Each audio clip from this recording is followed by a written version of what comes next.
وہ جھلا کر بولی، تم اس زبان میں نہ سوچا کرو، کیوں میرے اندر تجسس کی آگ بھڑکا رہے ہو؟ میں نے کہا، تم نے اپنے عزیز جان کی قسم نہیں کھائی۔ اگر میں اس کے دماغ میں ہوتا تو اس کی ہچکچاہٹ کو سمجھ لیتا۔ چند لمحوں کے بعد وہ جھوٹ بولی، جمشید جبران مجھے سب سے زیادہ عزیز ہے، میں اس کی قسم کھا کر کہتی ہوں کہ تم سے کچھ نہیں چھپا رہی ہوں۔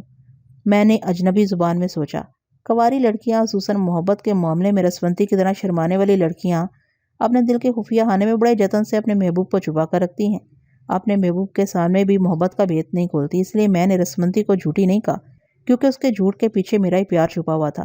میں نے کہا، مجھے تمہاری قسم پر یقین ہے، تو پھر بتاؤ کہ کب سے میری خیال ہانی کو سمجھ رہے ہو؟ کیسے؟ کل رات تم گہری نیند سو رہی تھی، تمہیں کچھ یاد ہے؟ وہ کچھ سوچ کر بولی، ہاں، صبح اٹھنے کے بعد مجھے ایسا لگا جیسے میں سوئی نہیں بلکہ مر گئی تھی۔ مجھے موت کی طرح گہری نیند پہلے کبھی نہیں آئی، بعد میں حساب کیا تو معلوم ہوا میں 9 گھنٹے تک سوتی رہی تھی۔ تم بھول رہی ہو، بیماری کے دوران تم کبھی 2 دن کبھی 1 دن بے سدھ ہو کر سوتی رہی ہو۔ بیماری کی بات اور ہے، اب تو میں صحت مند ہوں، تم ڈاکٹر نہیں ہو۔ تمہاری کل کی نیند بتا رہی ہے کہ جسمانی طور پر تو تم ٹھیک ہو، مگر دماغ میں اب بھی ایسی کمزوریاں ہیں جنہیں تم سمجھ نہیں سکتی۔ میں تمہاری رگ رگ کو پہچانتی ہوں، تم اس لیے اتنی گھما پھرا کر باتیں کر رہی ہو کہ میں تمہاری کسی چال کو نہ سمجھ سکوں۔ میں اچھی طرح سمجھ گئی ہوں کہ تم نے سونیا وغیرہ کے ذریعے مجھے کسی طرح خواب آور دوا کھلائی ہوگی۔ واہ، کیا سمجھداری ہے، مجھ پر الزام لگانے کے پیسے نہیں لگتے، اور 2-4 الزامات عائد کر دو۔ تم سچ نہیں بولو گے؟ ایسا ہی سوال میں کرتا ہوں، کیا میری سچائی کو نہیں سمجھو گی؟ سچائی تو تمہیں چھو کر نہیں گزری۔ میرا خیال ہے جب سے تم پیدا ہوئے ہو جھوٹ ہی بولتے آ رہے ہو۔ یہ کھسیانی باتیں ہیں، تم نے سمجھ لیا ہے کہ تمہاری گہری نیند کے دوران میں نے تمہارے جھوٹ سچ کو اچھی طرح قرید لیا ہے۔ تمہارے دھڑکتے ہوئے دل کا جو خوبصورت فیصلہ میرے دل میں دھڑک رہا ہے، اس سے تم انکار نہیں کر سکو گی، اس لیے جھگڑا شروع کر رہی ہو۔ بکواس مت کرو، نیند سے بھرا ہوا دماغ غلط فیصلہ کرتا ہے۔ میں ہوش و حواس میں رہ کر تم سے نفرت کرتی ہوں۔ نفرت بھی اپنوں سے کی جاتی ہے۔ دیکھو، میں ابھی تمہاری کھوپڑی میں زلزلے پیدا کر دوں گی۔ مجھے غصہ نہ دلاؤ، میرے دماغ کا کباڑا کر کے تمہارا غصہ دور ہو سکتا ہے تو سر تسلیم خم جو مزاج یار میں آئے۔ سنو فرحات، اب میں اپنی نیند کو دماغ کے کنٹرول میں رکھوں گی۔ آئندہ تم کبھی میرے دماغ تک نہیں پہنچ سکو، اور جاگتے رہنے کے دوران بھی میں تمہیں اجازت نہیں دوں گی کہ سوچ کے ذریعے گفتگو کرو۔ اب میں ہمیشہ کے لیے تم سے رابطہ ختم کر رہی ہوں۔ رسونتی، غصہ تھوک دو، سونیا کی زندگی خطرے میں ہے۔ اس چڑیل کو بینک مین کے ہاتھوں ہی مرنا چاہیے۔ تمہاری تمام چاہنے والیوں کو سسک سسک کر مرنا چاہیے۔ اپنے آپ کو بددعا نہ دو۔ اس کا غصہ انتہا کو پہنچ گیا، کیونکہ میرے دماغ کو ہلکا سا جھٹکا پہنچا تھا۔ جیسے عورت اپنے مرد کو پیار سے اور نخرے سے جاؤ میں نہیں بولتی کے انداز میں نازک ہاتھوں سے مارتی ہے، اسی طرح اس نے ٹیلیپیتھی کے ہاتھوں سے نازک سا جھٹکا پہنچایا۔ میری آنکھ کھل گئی۔ میں ایک برتھ پر لیٹا ہوا تھا، دوسری برتھ پر شرلک اور بینی باتوں میں مصروف تھے۔ انہوں نے مجھے نہیں دیکھا، میں نے جلدی سے آنکھیں بند کر لیں۔ رسونتی کی سوچ نے کہا، مجھے مجبور نہ کرو کہ ان جھٹکوں میں شدت آ جائے۔ میں نے گہری سنجیدگی سے کہا، اگر تم نے محبت سے ایسا کیا ہے تو میں محبت سے برداشت کر رہا ہوں، اور اگر یہ تمہارا چیلنج ہے تو فرحات کسی کا چیلنج برداشت نہیں کرتا۔ اپنے الفاظ واپس لو یا پھر میرے دماغ سے نکل جاؤ۔ ہاں، میں جا رہی ہوں، کبھی واپس نہ آنے کے لیے۔ گیٹ آؤٹ، میں نے ناگواری سے کہا۔ شاید وہ چلی گئی۔ میرے دماغ میں خاموشی رہی، میرا موڈ خراب ہو گیا۔ ایک تو میں سونیا کے لیے فکر مند تھا، بائنک موت کا راستہ کاٹنے کی کوئی تدبیر سمجھ میں نہیں آ رہی تھی۔ رسونتی سے امید تھی کہ وہ کچھ کر گزرے گی، لیکن اس کے غرور کو ٹھیس پہنچی تھی کہ میں اس کے دماغ کے خفیہ خانے میں کیوں پہنچ گیا۔ یہ کوئی ایسی بات نہیں تھی، میں اسے سمجھا منا لیتا۔ محبت سے عورت سر پر چڑھے تو میں چڑھا لیتا ہوں، مگر چیلنج کرے تو میں اس کی برتری برداشت نہیں کر سکتا۔ اصل بات یہ تھی کہ بحری جہاز میں سونیا اپنی زندگی کے آخری لمحات گزار رہی تھی۔ رسونتی اس سچویشن کو اچھی طرح سمجھ رہی تھی۔ اس کی دلی خواہش تھی کہ میری چاہنے والیاں ایک ایک کر کے ایسے ہی فنا ہو جائیں۔ اگر ایسے وقت وہ دوست بن کر رہتی تو اسے میری دوستی کی خاطر سونے کی حفاظت کرنی پڑتی، اس لیے اس نے جھگڑا کرنے اور مجھ سے رابطہ ختم کرنے کا بہانہ ڈھونڈ لیا تھا، اور اب وہ عملاً رابطہ ختم کر چکی تھی، اور میں ایسا نہیں ہوں کہ کوئی مجھ سے منہ موڑ کر جائے اور میں خوشامدانہ انداز میں اس کے پیچھے جاؤں۔ میں نے اس وقت رسونتی کو نظر انداز کر دیا، سونیا کے پاس پہنچ گیا۔ اس نے اور سلومی نے بند ڈبوں کا تھوڑا سا کھانا سٹاک کر لیا تھا، انہیں کیبن میں لا کر چھپا دیا تھا، اور اب وہ دونوں پتلون اور شرٹ پہن کر دوبارہ کیبن سے باہر جانے والی تھی۔ میں سمجھ گیا، کہیں کسی سے مقابلے کی توقع ہو تو سونیا اکثر پتلون، بنیان یا شرٹ پہن کر رہتی تھی۔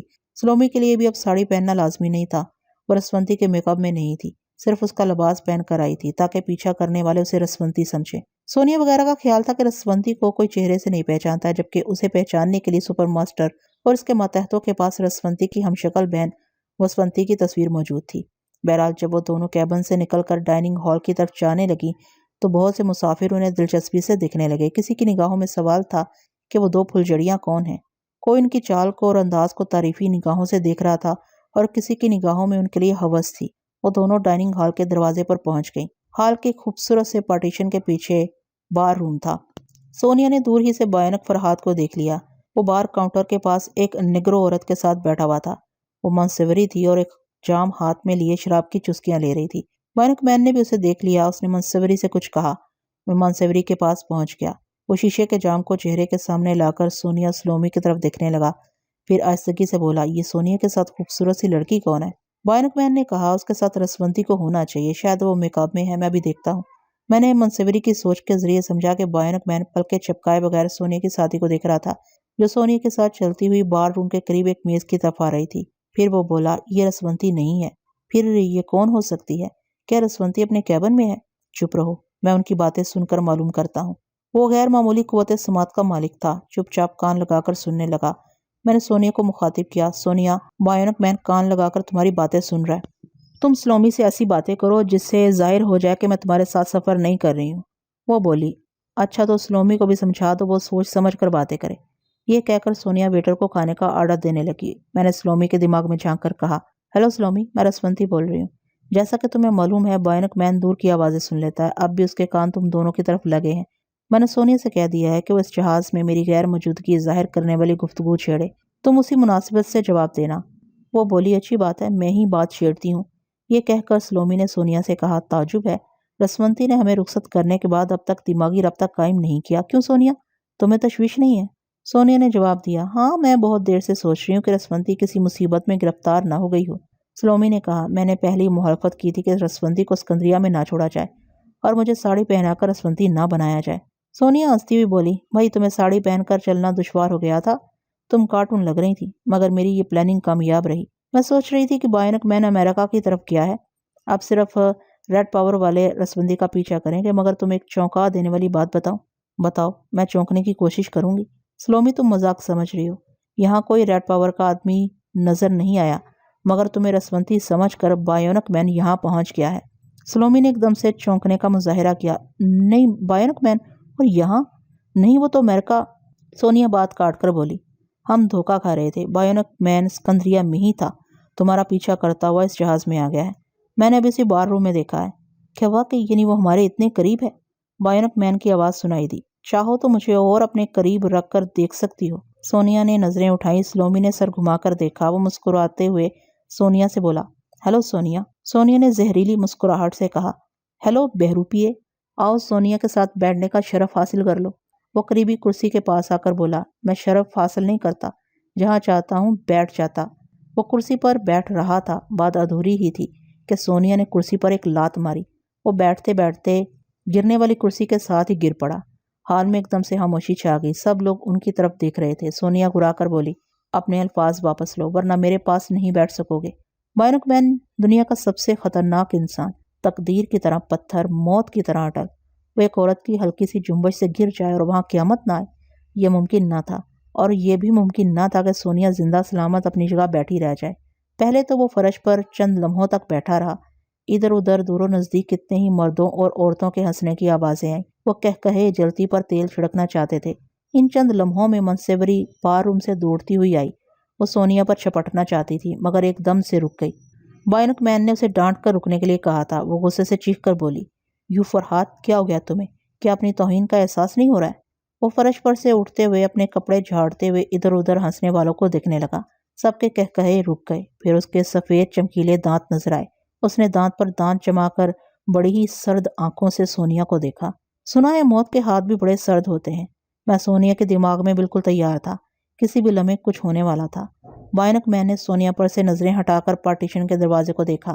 دروازے کے اوپر ڈیزائننگ کے طور پر دو لمبے فولادی راڈ لگے ہوئے تھے۔ وہ ایسا ایسا چلتا ہوا دروازے کے پاس آیا، پھر اس نے ایک آہنی راڈ کو مٹھی میں جکڑ لیا۔ دوسرے ہی لمحہ کڑ کڑاکڑ کی آواز سنائی دی۔ آہنی راڈ اپنی جگہ سے اکھڑ رہا تھا۔ پارٹیشن کے دور و دیوار لرز رہے تھے۔ جہاز کے 2 اسٹیوارڈ دوڑے ہوئے آئے۔ اے مسٹر، یہ کیا کر رہے ہو؟ منصوری اچھل کر دونوں اسٹیوارڈ کے سامنے آ گئی۔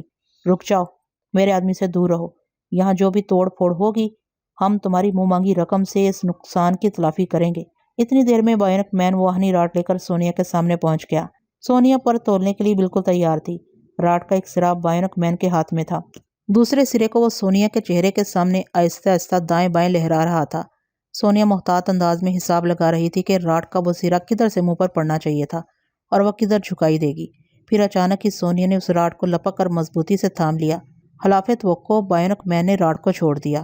اسے دنستہ سونیا کے حوالے کرتے ہوئے بولا، یہ سنہرا موقع ہے، اپنی سلامتی کے لیے مجھ پر حملہ کرو۔ سونیا نے کہا، کوئی ضروری نہیں ہے کہ میں حملہ کروں۔ وہ سرد لہجے میں بولا، جو موت کو بھگا نہیں سکتے موت انہیں زندگی سے بھگا دیتی ہے۔ واہنی راڈ کو ایک طرف پھینکتی ہوئی بولی، جب موت بن کر آؤ گے تو دیکھا جائے گا۔ دیکھو سونیا، تم نے اپنی شرارت سے مجھے گرا کر میری انسلٹ کی ہے۔ میں جواباً تمہارا کچومر نکال سکتا ہوں، لیکن اپنی طاقت، اپنی مردانگی ثابت کرنے کے اور بھی طریقے ہیں۔ میں ان ہنسنے والوں کو یہ دکھانا چاہتا ہوں کہ فرہاد عورتوں پر ہاتھ نہیں اٹھاتا۔ فرہاد عورتوں کے مزاج کے خلاف کوئی بات بھی نہیں کرتا، جبکہ تم جبراً میرے پاس بیٹھنے کا دعویٰ کر رہے تھے۔ بائنک مین نے اس کی باتوں کو نظر انداز کرتے ہوئے ڈائننگ ہال کے تمام حاضرین کو مخاطب کیا، یہاں کوئی ایسا شہزور ہے جو مجھ سے کسی بھی انداز میں مقابلہ کرے؟ میں ثابت کرنا چاہتا ہوں کہ میں اپنی انسلٹ کا بدلہ لے سکتا ہوں۔ حال میں سناٹا چھا گیا۔ وہاں اچھے خاصے صحت مند لوگ تھے، اپنی آن پر مرنے والے بھی موجود تھے، مگر شریف لوگ خواہ مخواہ کسی کا چیلنج قبول نہیں کرتے۔ اس نے تمام لوگوں پر حقارت کی سرسری نظر ڈالتے ہوئے کہا، اگر 5 منٹ کے اندر کسی نے میرا چیلنج قبول نہ کیا تو میں مجبوراً اپنی بے عزتی کا بدلہ لینے کے لیے اس عورت کو اٹھا کر سمندر میں پھینک دوں گا۔ سونی اپنی جگہ سے اٹھ کر بولی، کیوں مداری کا تماشا کر رہے ہو؟ آؤ مجھے سمندر میں پھینک دو، ذرا دیکھو کہ ہم دونوں میں سے کون وہاں ڈبکیاں لگاتا ہے۔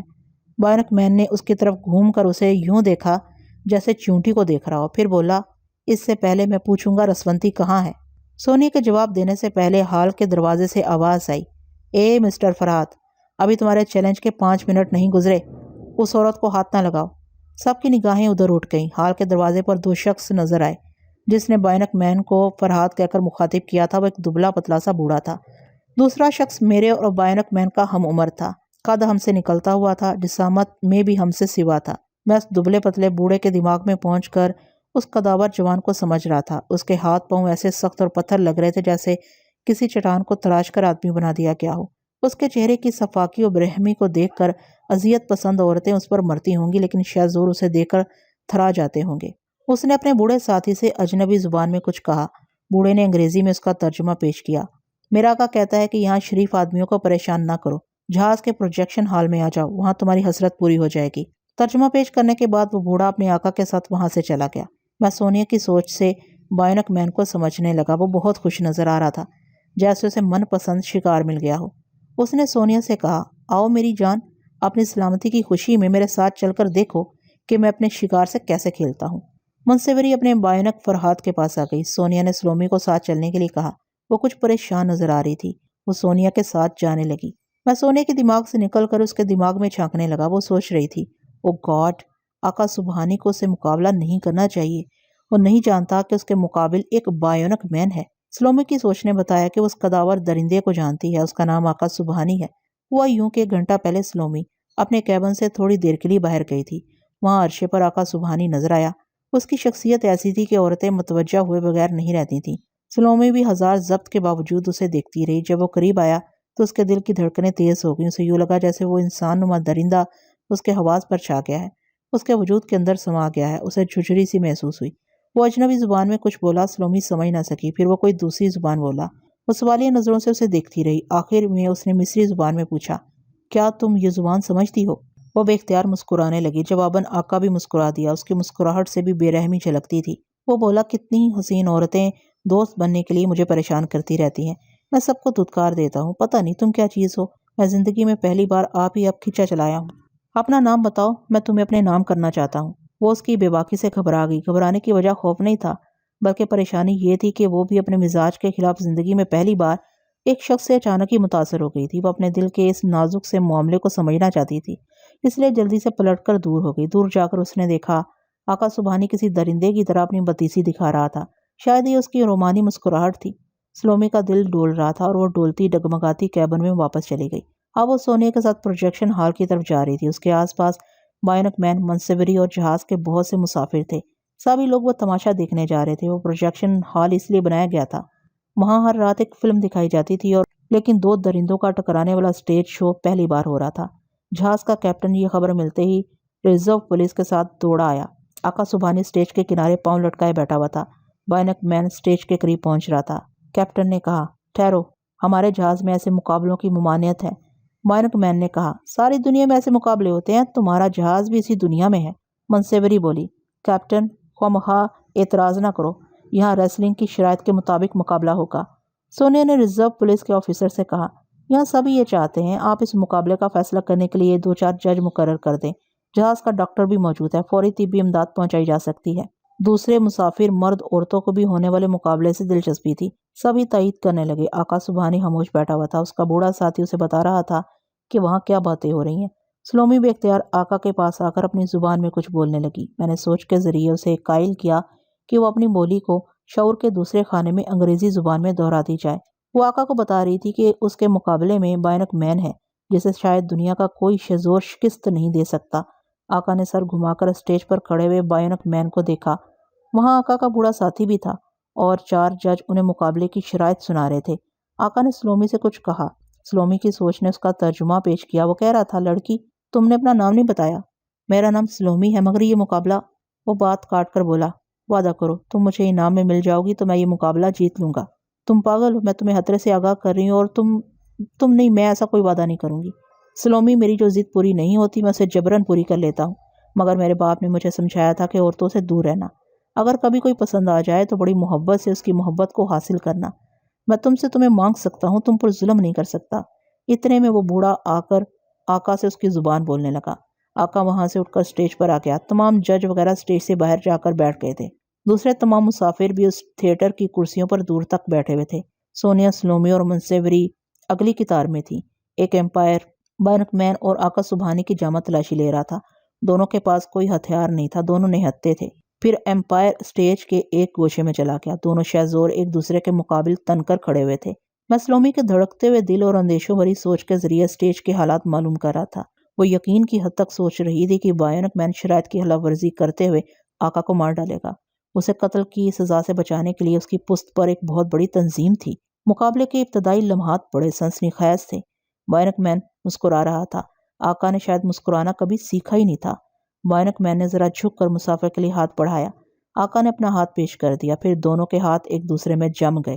صاف پتہ چل رہا تھا کہ بائنک مین آقا کو اپنی طرف کھینچنے کے لیے رفتہ رفتہ اپنی قوت میں اضافہ کر رہا ہے۔ اسٹیج کے ایک طرف آقا کے بوڑھے ساتھی نے کھڑے ہو کر کمنٹری شروع کی۔ لیڈیز اینڈ جینٹلمین، میرا آقا گینڈے کی طرح طاقتور اور چیتے کی طرح پھرتیلا ہے۔ یہ آگے بڑھنے والے ہیوی ٹرک کو پیچھے سے پکڑ کر روک لیتا ہے۔ وہ بوڑھا یقیناً درست کہہ رہا ہوگا کیونکہ مجھے بائنک مین کی قوت کا اندازہ تھا۔ پتہ نہیں وہ کتنے ہارس پاور کا زور لگا کر آقا سبحانی کو اپنی طرف کھینچ رہا ہوگا، اور وہ تھا کہ اپنی جگہ قدم جمائے کھڑا تھا۔